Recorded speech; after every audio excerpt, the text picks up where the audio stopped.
एक दिन की बात है। रैना सुबह पार्क में टहलते हुए जा रही थी। तभी उसे एक रोती हुई बच्ची मिली। रैना ने उस बच्ची से रोने का कारण पूछा तो बच्ची ने कहा कि वह जिस गुड़िया से खेल रही थी वह इसी पार्क में कहीं खो गई है। रैना ने उस बच्ची को उसकी गुड़िया ढूंढ लाने का आश्वासन दिया, जिससे वह बच्ची चुप हो गई।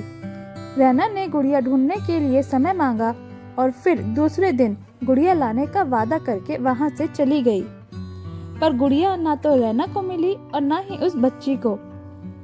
रैना ने गुड़िया की तरफ से एक काल्पनिक पत्र उस बच्ची को लिखा और जब वह बच्ची पार्क में गुड़िया पाने की आशा से आई तो रैना ने वह पत्र उस बच्ची को पढ़कर सुनाया। पत्र इस प्रकार था। कृपया रोना मत, मैं समय समय पर उस गुड़िया के बारे में तुम्हें लिखती रहूंगी, बस तुम रोना मत।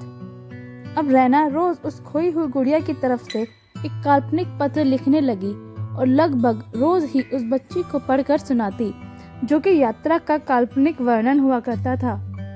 रैना ने इस काल्पनिक लेकिन रोचक वर्णन ने उस बच्ची को रोने नहीं दिया।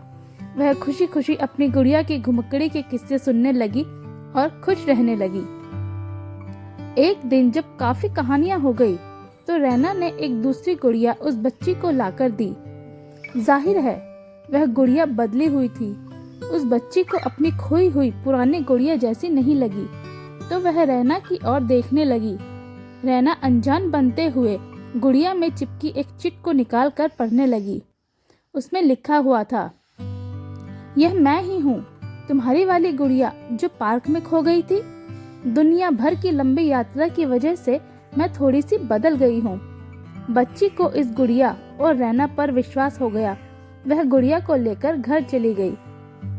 वर्षों बाद जब वह बच्ची बड़ी हो गई तो एक दिन वह अपनी अलमारी में कुछ ढूंढ रही थी तो उसका ध्यान उसी गुड़िया पर गया जो रैना ने उसे दी थी। बचपन की बातें याद करके वह हंसने लगी। उसे सब समझ आ चुका था कि रैना ने कैसे उसका मन रखा। उसे उस गुड़िया पर फिर से प्यार आने लगा। वह उसे बड़े गौर से देखने लगी। तभी उसकी नजर गुड़िया की फ्रॉक की आस्तीन में छुपे एक छोटे से पत्र पर गई। उसने बड़ी व्याकुलता से वह पत्र निकाला और पढ़ने लगी।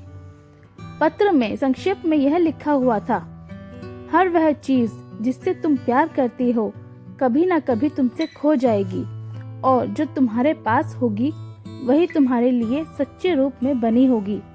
रूप भले ही अलग होगा पर प्यार एकदम साफ होगा। आशा करती हूँ दोस्तों मेरी ये छोटी सी कहानी आपको जरूर पसंद आई होगी। कहानी पसंद आई हो तो लाइक कीजिएगा, शेयर कीजिएगा, कमेंट करके जरूर बताइएगा और चैनल को सब्सक्राइब कीजिएगा। धन्यवाद।